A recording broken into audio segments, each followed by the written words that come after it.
La comunidad misionera setecana presenta Héroes cristianos de ayer y de hoy, historias verídicas y fidedignas de hombres y mujeres que respondieron al llamado de Dios. Héroes cristianos de ayer y de hoy relatan las emocionantes y conmovedoras historias de hombres y mujeres comunes cuya confianza en Dios realizó hazañas extraordinarias en su reino y para su gloria. Lo dejamos con esta emocionante historia.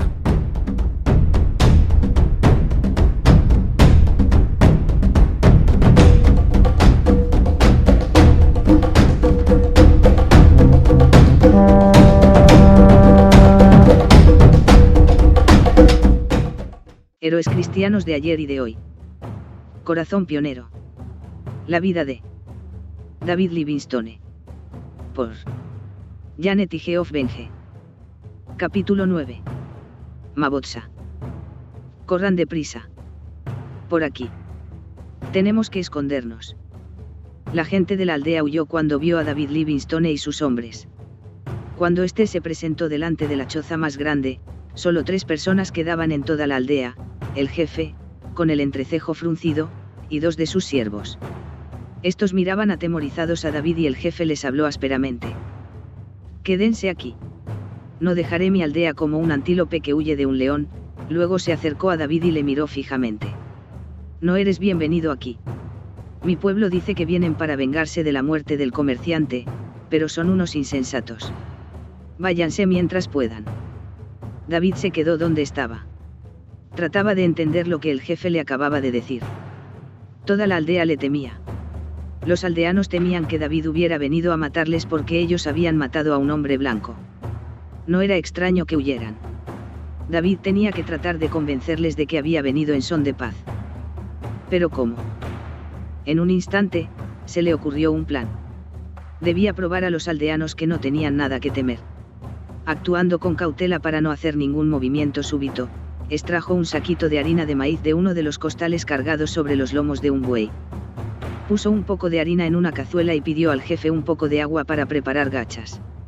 El jefe pareció confundido, pero David supo que el plan daba resultado. Al mercader se le había dado agua envenenada, y ahora David estaba demostrando al jefe que no temía recibir el mismo trato. Finalmente, uno de los siervos del jefe le trajo un huevo de avestruz lleno de agua potable, la cual David mezcló en la harina. «Gracias», dijo David. «Con esto basta». Luego se acercó a uno de los fuegos que habían sido abandonados y calentó las gachas. Sin dejar de mirar al jefe, David se sentó con las piernas cruzadas sobre el suelo polvoriento y comió gachas directamente de la cazuela. «Deliciosas», dijo, sin dejar ni una pizca. «Creo que es un buen momento para una siesta», añadió, tumbándose al lado del fuego. «Espero que podamos hablar como amigos cuando me despierte». «Le he dicho que no es bienvenido aquí», rugió el jefe. «Levántese y márchese ahora». David siguió echado y oró en silencio mientras el jefe se mantuvo de pie, delante de él, con su lanza en la mano. Se quedó unos 2 minutos y después se marchó disgustado. David fue despertado una media hora más tarde por un sorprendido Pomare. «Está bien. La gente ha vuelto y dicen que quedamos en la aldea. Nos están preparando comida». David se sentó y se sacudió el polvo de sus pantalones de lona. «Gracias a Dios», dijo en inglés, sonriendo a Pomare, «ellos saben que no tienen nada que temer de nosotros, y como confiamos en Dios, nosotros tampoco tenemos que temerles a ellos». Poco después el jefe y algunos consejeros suyos se sentaron con David y su compañía y comieron y bebieron de buena gana. Como a la mitad de la comida, el jefe pareció sentirse confuso y se dirigió a David. «Deben decirme por qué han venido a mi aldea. Si no desean vengarse ni traen artículos para comerciar. ¿A qué se debe su visita?» David se echó a reír. «Ha traído a colación el asunto demasiado rápido. Cuando termine la fiesta, les hablaré a todos. Les traigo buenas noticias». Después que todos comieron hasta sentirse satisfechos, David les anunció que había llegado el momento de reunir a todos. Vio un montón de piedras y se encaramó sobre ellas. Desde allí compartió el mensaje del Evangelio, en bantú, con toda la aldea. La gente escuchó atentamente lo que les tenía que decir. Al terminar su mensaje, David descendió de su pedestal de piedra, pero se cayó y se rompió un dedo. Aunque le dolía mucho, sabía que no podía traslucirlo. De lo contrario, hubiera dado la imagen de un niño a los ojos de la gente. Los hombres y las mujeres de África rara vez muestran signo alguno de dolor. David lo había observado muchas veces. En cierta ocasión había extirpado un tumor de 2,5 centímetros en la pantorrilla de una mujer mientras ella permanecía sentada, hablando tranquilamente con una amiga acerca de la cosecha de maíz.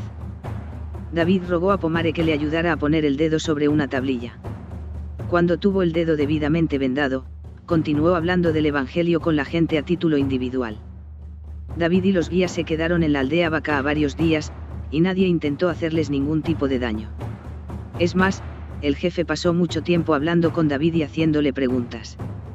También le confesó el miedo terrible en que vivía sumido el pueblo del desierto del Kalahari. Más al norte, habitaba un líder poderoso, el jefe Sebitoane, de la tribu Makalolo, y al este, el legendario jefe Zulumo Silikatze. Todos los habitantes de la zona temían el ataque de uno de los dos jefes. Por eso, a todos los sitios donde iba David, la gente le pedía que se quedara más tiempo. Pensaban que estarían más seguros con un hombre blanco entre ellos. Cuando David tuvo que partir para regresar a Kuruman, el jefe y él ya eran buenos amigos. De hecho, el jefe insistió en que su propio hijo le acompañara hacia el sur, a territorio más seguro. El hijo del jefe resultó ser muy útil en el viaje de regreso, cuando el grupo tuvo que transitar por los confines del desierto. Él conocía varias plantas del Kalahari que podían sobrevivir con muy poca agua. David vio cómo el hijo del jefe extraía raíces en terrenos Eranous y escogía el fruto de determinadas plantas para comer. Dibujó lo mejor que pudo cada una de las plantas comestibles en su cuaderno, para recordar las partes que eran útiles o comestibles. Antes de concluir el viaje, había identificado 32 raíces y 43 frutos comestibles en el desierto del Kalahari. A finales de junio de 1842, David Livingstone llegó a Kuruman. Había estado ausente por casi 5 meses. Aunque el reverendo Maafat aún no había vuelto de Inglaterra, Roger Edwards y William Ross se habían esforzado mucho en la misión. Realmente, a David le impresionaron los resultados obtenidos. El 13 de julio de 1842, escribió a su padre: «Hay una cosecha constante de almas, y a veces se vuelven al Señor los que menos cabría esperar. En el último mes se han añadido 24 a la iglesia y hay varios interesados». Aunque estaba encantado del éxito de sus colegas en Kuruman, David no podía sacarse de la cabeza la imagen de tantas tribus no descubiertas que nunca habían oído el mensaje del Evangelio. Aunque sentía inquietud por volver al norte, no fue posible por aquel entonces. David estaba dispuesto a arriesgarse en medio de las hostilidades, pero no pudo convencer a nadie para que le acompañaran. Al menos por un tiempo. De momento, tuvo que quedarse en Kuruman. Pero también había mucho que hacer en Kuruman y David se entregó al trabajo con ahínco. Visitó las tribus colindantes y les predicó, arregló la imprenta de la misión, supervisó la construcción de una pequeña capilla en otra base de misión y visitaba a los enfermos por las tardes. Se mantuvo muy ocupado y feliz, pero siempre atento a la noticia de que las luchas hubieran cesado y que ya era seguro viajar al norte. 8 meses después de completar su anterior viaje, las circunstancias volvieron a ser favorables para que David y un grupo de africanos se aventuraran hacia el norte. En primer lugar, David quería visitar a su amigo el jefe Sechele y al pueblo Bakbain.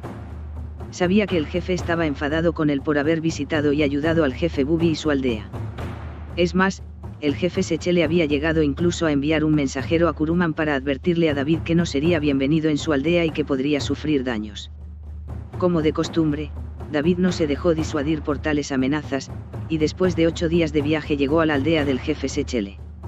No era la misma que antes había visitado. Aquella había sido destruida en los combates y se había edificado una nueva, llamada Chonuane, más al este. Los que viajaron con David no tenían que haberse preocupado por la recepción que les iba a dar el jefe Sechele. Este se alegró de volver a ver a David, y con razón. Su hijo estaba muy enfermo y todos esperaban que pronto muriera. Su única esperanza era un doctor europeo. David examinó de inmediato al niño. No tardó en emitir un diagnóstico: padecía una grave disentería. David le administró un poco de medicina y le cuidó esmeradamente. Luego el niño comenzó a recuperarse. El jefe Sechele estaba tan agradecido que nunca volvió a mencionar las amenazas que había proferido contra David. Fue como si los dos hubieran sido siempre amigos. El jefe Sechele empezó a hacer a David muchas preguntas sobre religión. Quería saber por qué, si era tan importante que la gente oyera hablar de este Dios, habían tardado tanto los blancos en ir a contárselo a los africanos. David no pudo responder a esta pregunta. Después de visitar al jefe Sechele, David marchó hacia el noreste, entrando en el territorio del pueblo Matebele. Donde quiera que iba, era bien recibido, pasaba muchas horas sentado junto al fuego, por la noche, escuchando historias y leyendas locales. Cuando podía, él también contaba sus recuerdos de infancia en Escocia, y siempre ponía especial cuidado de incluir el mensaje del Evangelio en sus relatos. 650 kilómetros y 4 meses después, David y sus acompañantes llegaron a Kuruman. David tenía grandes esperanzas de que el reverendo Maafat hubiera regresado, pues hacía casi 2 años que estaba en África y aún esperaba recibir instrucciones acerca de cómo proceder, pero el reverendo no aparecía. Sin embargo, recibió buenas noticias. Había llegado una carta de la Sociedad Misionera de Londres que concedía permiso a David y Roger Edwards para establecer una base de misión más al norte, en el pueblo Bechuana. David sabía exactamente dónde construirla. En su primer viaje, había visto un terreno cerca de la aldea de Mabotsa, donde confluían 2 arroyos, creando un exuberante triángulo de terreno cubierto de grandes y frondosos árboles. Allí era donde David y Roger esperaban establecer la base de misión. Otra carta le esperaba a David cuando llegó a Kuruman. Era de la señora Robert, esposa de un pastor escocés. La señora Robert había colectado y enviado a David 12 libras para contratar a un cristiano nativo, o agente, como se les llamaba, para que predicara. A finales de julio de 1843, David Livingstone y Roger Edwards ya estaban listos para salir a fundar la nueva base. David usó las 12 libras que la señora Robert le había enviado para contratar a uno de los mejores agentes nativos de la región, un hombre llamado Mevalve, a quien le pareció bien ir hacia el norte con el grupo. Era invierno en África del Sur, la mejor época del año para viajar. Antes de la salida del grupo, 3 cazadores y sus ayudantes africanos, como unos 30 individuos, se detuvieron en Kuruman. Los cazadores eran ingleses y se dirigían al norte en una expedición de caza. 2 habían llegado a África procedentes de la India y otro de las Indias occidentales. Además de los ayudantes africanos, llevaban varios caballos cargados con tiendas y toda clase de provisiones, desde cepillos de plata para las botas a soportes plegables para el agua.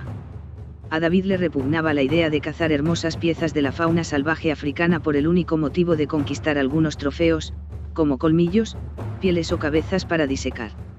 A pesar de la animadversión que sentía por lo que los cazadores se disponían a hacer, disfrutó mucho de su compañía.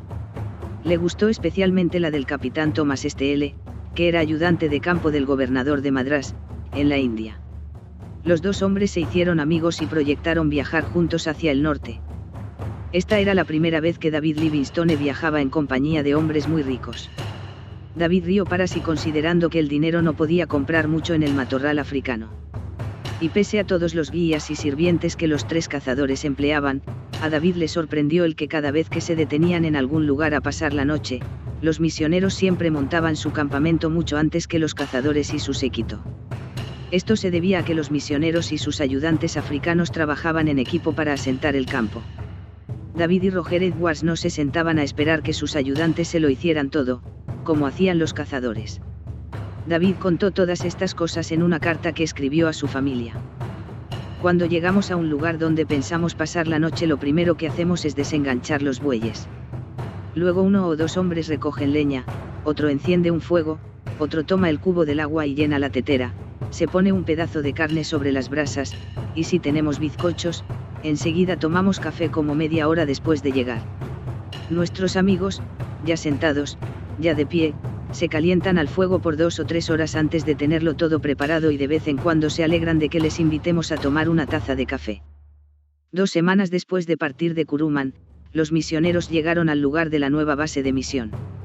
Fueron bienvenidos por el pueblo Bechuana, y después de algunas negociaciones, el jefe Mose Alele accedió a venderles el terreno que ellos procuraban para la base de misión. Roger Edwards se puso a trabajar de inmediato para construir una casa similar a la de la misión de Kuruman. La casa tenía 15 metros de longitud por 5,5 de anchura, con una terraza que se extendía a lo largo de uno de los flancos.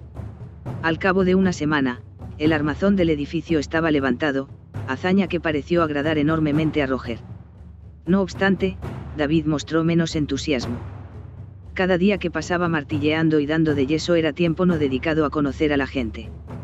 Pero como el edificio iba a servir como una buena base para la obra misionera, David ayudó a Roger todo lo que pudo.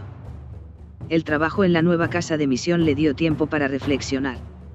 Después de pasar 2 años en África, David se sentía decepcionado de que su tiempo allí hubiera resultado muy distinto a cómo se lo había imaginado.